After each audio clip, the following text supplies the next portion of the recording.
Hi Zoo family, welcome to today's video. Um, we don't want to delay with what this video is about because, as you can tell from the thumbnail, which is not clickbait, we have some difficult news to share with you today.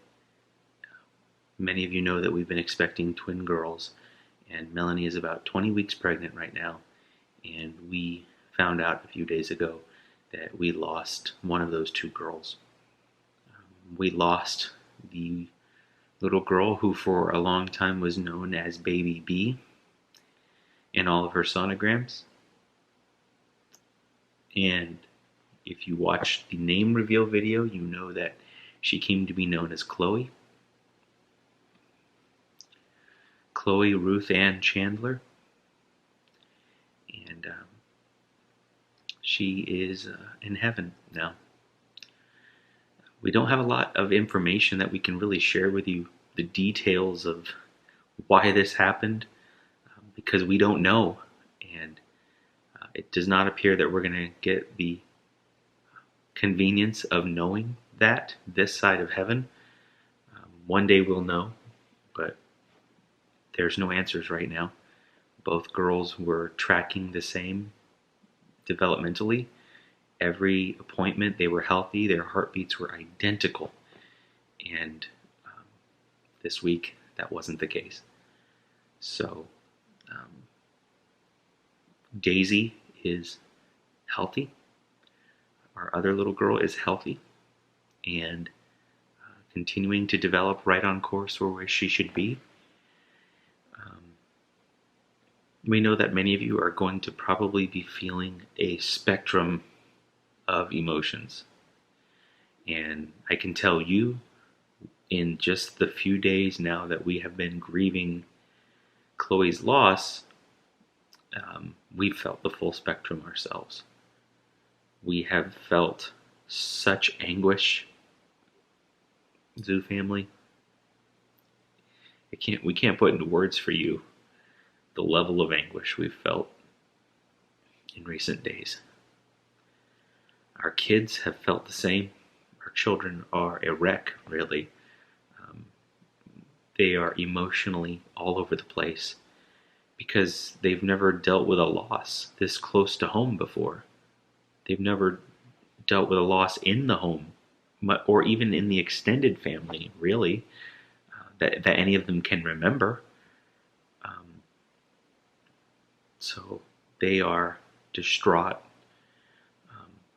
We got up one morning and went to our 20-week appointment. It was just supposed to be an anatomy scan, a checkup.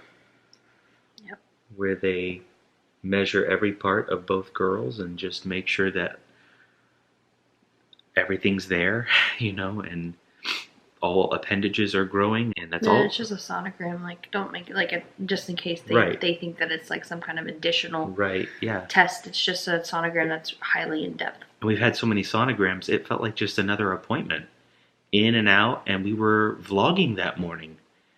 It was so casual. We walked in, we were all happy. We were talking about things unrelated to the appointment because we were more concerned with our day because it was just another appointment. And we walked into the little room, the room where we would have the sonogram done, and they took their time with Daisy, measuring every part of Daisy, and that probably took about 45 minutes. And then they began working on looking at Chloe, and that's just where things just took a turn. So quickly. Yeah.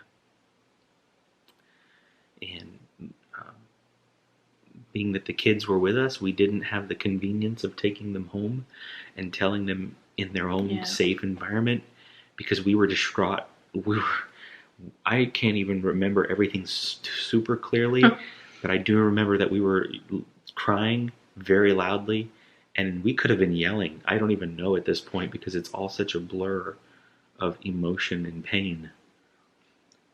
We had just brief minutes where we were able to grieve together alone, and then we had to walk into the next room where the kids were and break the news to them. And you could just see a look in each of their eyes. Yeah. They couldn't fathom the words that were coming out of our mouth. That one of these little girls is not going to come to fruition, to be in our family long term. And every one of them showed a lot of emotion in their own unique way. And we're choosing to grieve publicly, but we don't make that decision for them. Right. So we're not going to really share details about how they are individually dealing with this grief unless they make that decision for themselves. And even then, even if they make that decision, we're going to be hesitant to let them, because they're kind of young to make that decision for themselves, and we don't want them looking back at these videos and saying, Mom and Dad, yeah, why didn't you give me my privacy? I was only 9, I was only 8, I was only 7, I was only 5. So hence why they're not in this video. But it was just another morning. It was just supposed to be another morning where we were going to just see them and still be parents of twins that were going to come in 4 or 5 months. And so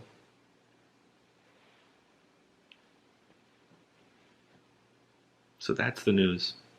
And we know that you all are probably grieving. There's a lot of you out there who will grieve more than many people, because we know there's some of you out there that love us pretty deeply, and we've been so impressed by that, and we've never been able to comprehend it really until now, because I'm just amazed at how much we love Chloe. I knew we loved her, but I didn't know how deep my love was for her until I lost her. We've never had a miscarriage before, so we've never experienced that loss. And as a dad who doesn't get to feel the baby kicking, I've always just assumed my love is there, and I've just felt it, pretty even keel. But losing a child lets me know just how much we love before we even get to see them face to face. And we know that's how many of you feel about us. We've never met face to face. We're just a family in a video, but we know some of you love us very deeply, and you're probably already feeling love for these little girls. And we know that some of you are going to grieve too, and we'll grieve together. We know that some of you may deal with grief differently, and we are giving each other the space to grieve how we choose. We're giving our children the space to be angry with God and wrestle through that, because that's part of building their faith.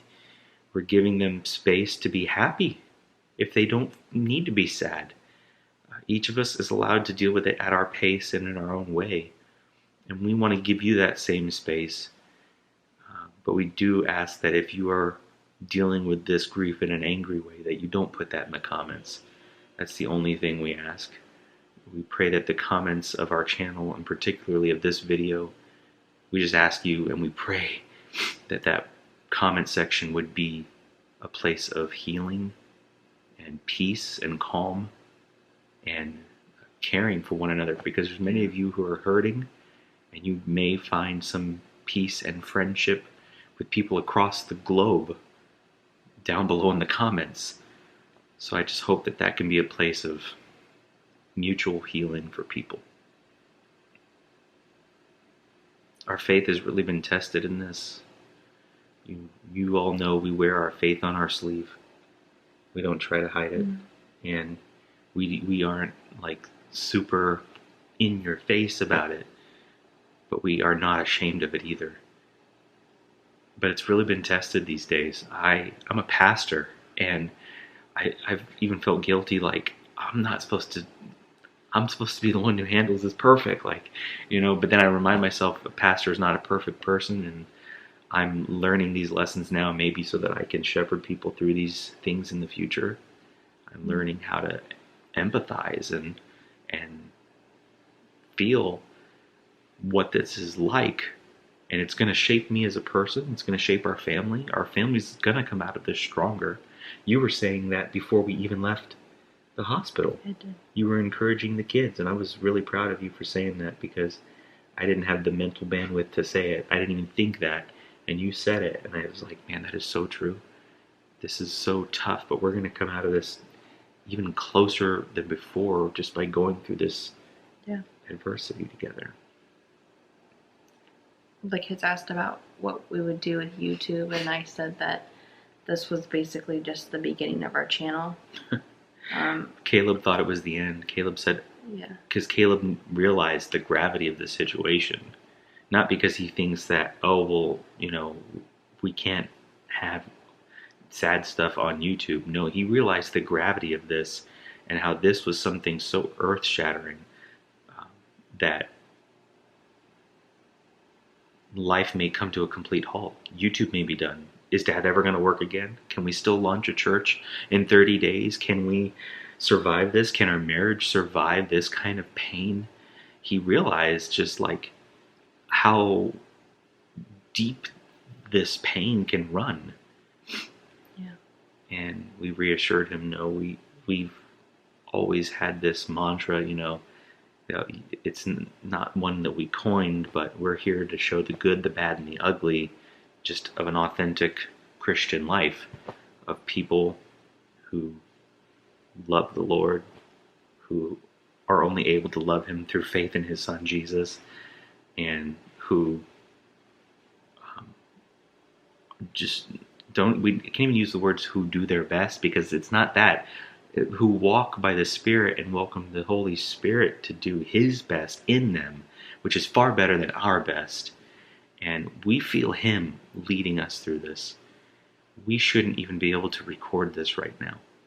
We prayed right before we began just for the strength to be able to speak, for the open hearts to be able to share what we're going through. Yeah. And though our faith has been really tested, and the test is not done, Zoo family, the test is not done for us. It's only just begun, just because of the nature of losing a child this far into pregnancy, and that child being a twin. It's a tough road ahead for Melanie in particular.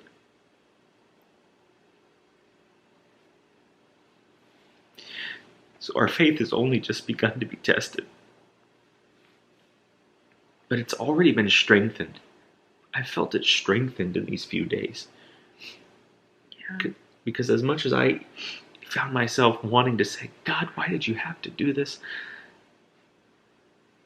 I felt myself wanting to run to Him too, like a child to a father, to say, Dad, hold me. Dad, protect me. Dad, help me. And anything that moves you closer to God, as tough as the thing is that's moving you closer to God, you can still find something in there to be thankful for, because maybe you feel the presence of God closer, or you find yourself able to grieve better. I don't even think the word better is the right word there, but you find yourself able to grieve, because even grieving is not a given. Grieving is something intentional. It's not just, I'm sad for a while. Grieving is something, a process you go through.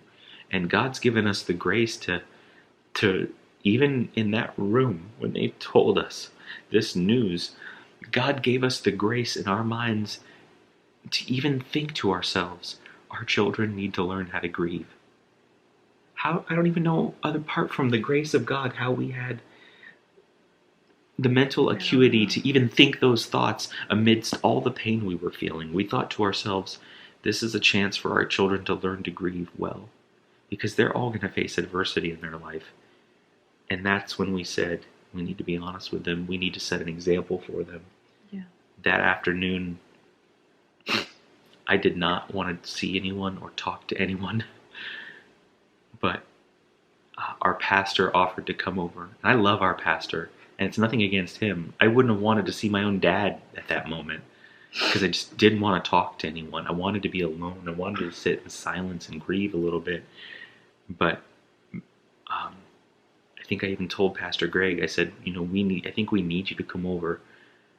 And I think we'll benefit from it too, but we need to teach our children how to grieve. And one of the things that is part of healthy grieving is to let people in. Oh, so hard. It's hard. It is. I'm not saying it's not hard, but it's to not try and shut the world out.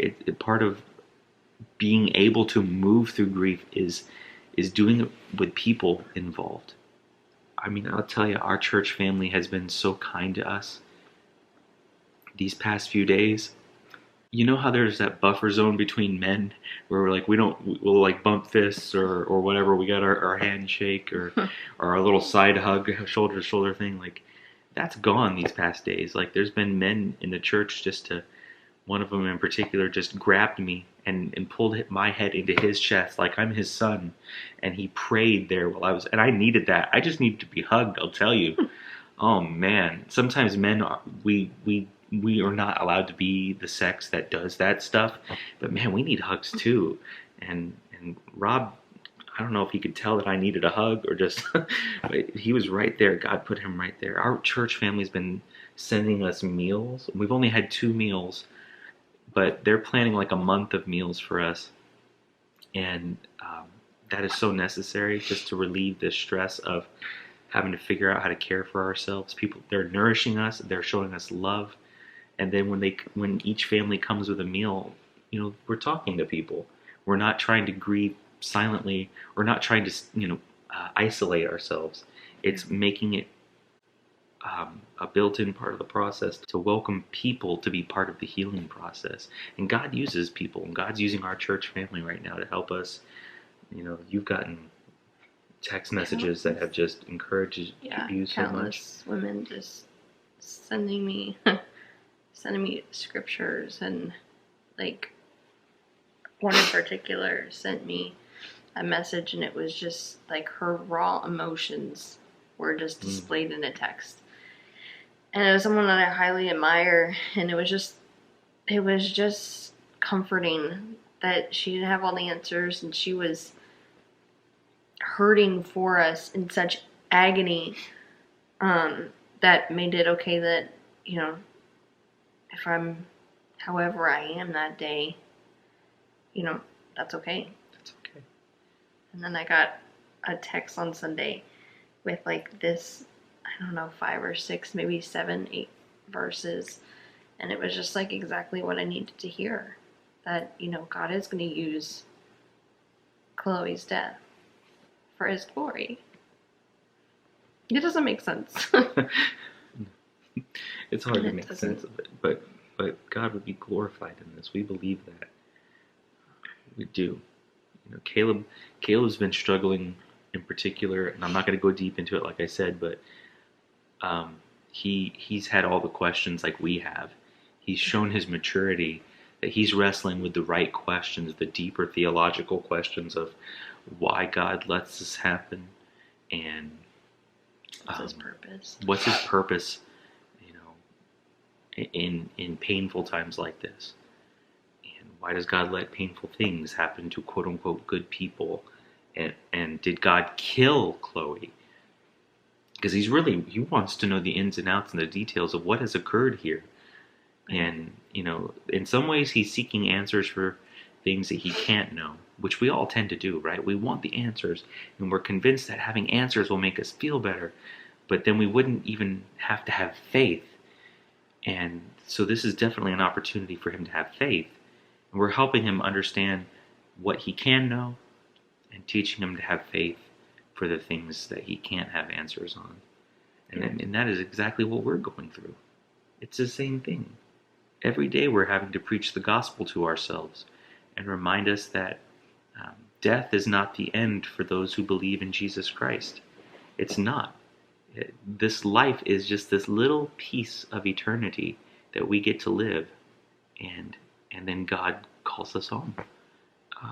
We believe, from what the Bible teaches, that babies and young children, though they're just like us and they're imperfect, and the Bible calls that sin, they live under the same curse of sin that has existed since Adam and Eve. Still, the Bible seems to teach that they are, I don't even know what the word is, different denominations use different terms, but they are excluded from that, or they're still welcomed into God's presence because they just... Age of accountability. Their age of accountability, I think that's the Baptist term, right? Yeah. Yeah, and then I think the Catholic Church probably has its own terminology, but We believe that. And when David lost his baby, he wrestled with it. The fact that he was seemingly going to lose his baby. And then he lost his baby. And he said, well, now that it's impossible for my baby to come to me, now I'm going to go to him. Well, that means David believed he was one day going to see his baby again. And that's the thing we're clinging to. That if we never got to hold Chloe, we're thankful Jesus is. I mean, if that doesn't give us hope, nothing in this situation can. And that is why the scriptures talk about mourning and say that people who believe in Christ are able to mourn in a way that's unique, because we have something called hope. We have hope in something beyond this life. And if not for that, I just don't, honestly, I don't know how I could possibly handle things like this. I don't know how I would have managed losing my mom without maybe being suicidal myself, maybe. I don't know. You probably would say you don't know how you would have managed losing your grandparents if not for the hope of seeing them again one day. Death is a tough thing, but it's not the end all, because Jesus conquered death in the cross, and that is something that just is able to, we're able to preach that to ourselves and tell ourselves that, and be reminded that to be absent from the body is to be in the presence of the Lord. And we know that whenever Chloe, whenever her heart stopped beating, whenever her life was cut short, we have complete faith that she was in the presence of God that moment.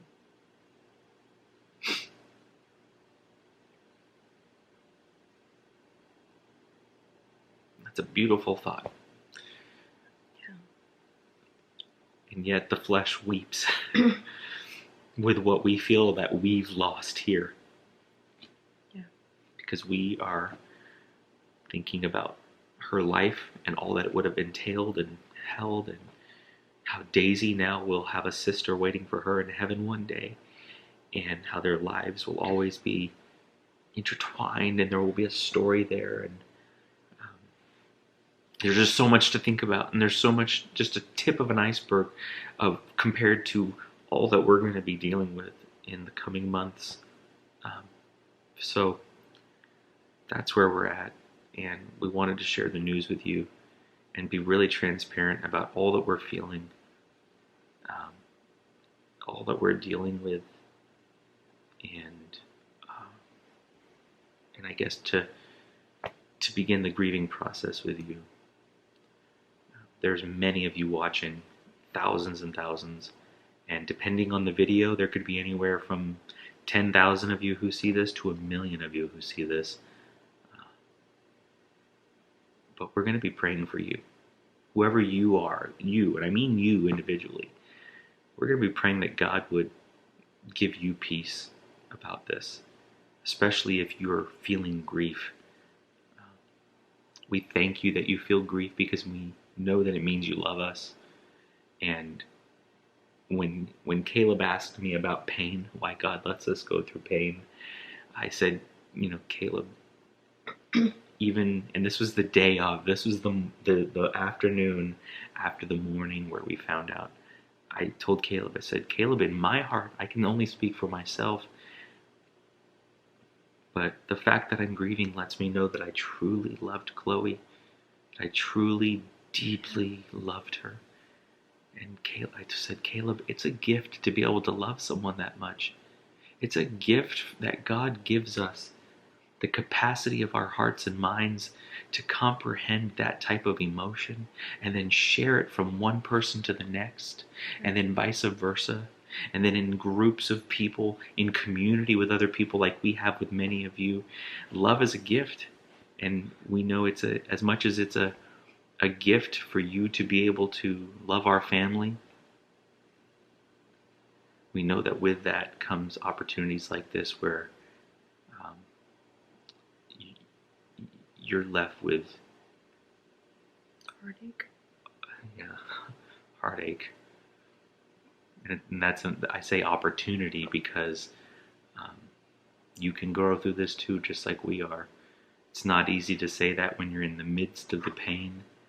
But we trust. We're trusting God for this. We're trusting God that he wasn't distracted the day Chloe Chandler died. He wasn't off busy, too busy to tend to her needs. He saw her. He loved her. He created her. He had a passion for her individual life, and he allowed it to end. And that's okay, because when she came into his presence, she had a perfect body. And whether or not she had a perfect body developing in the womb, we don't know. But she had a perfect body and mind, and being in the presence of God is far better than anything this life can afford her ever. So she received some grace from God that day that she passed away. And in that way, we're so happy for her. Yeah. We really are. So we hope that you would write a comment. Let us know how you're doing. We want to pray for you and grieve with you. We love you, Zoo family. We thank you that whether our life is experiencing ups or downs, that we know that there's many of you out there just rooting for us, loving us, celebrating our triumphs with us, and then walking through these valleys when we experience trouble and far greater than trouble. Whatever terrible word describes this situation, this too. So thanks for watching. We love you, and we'll see you soon.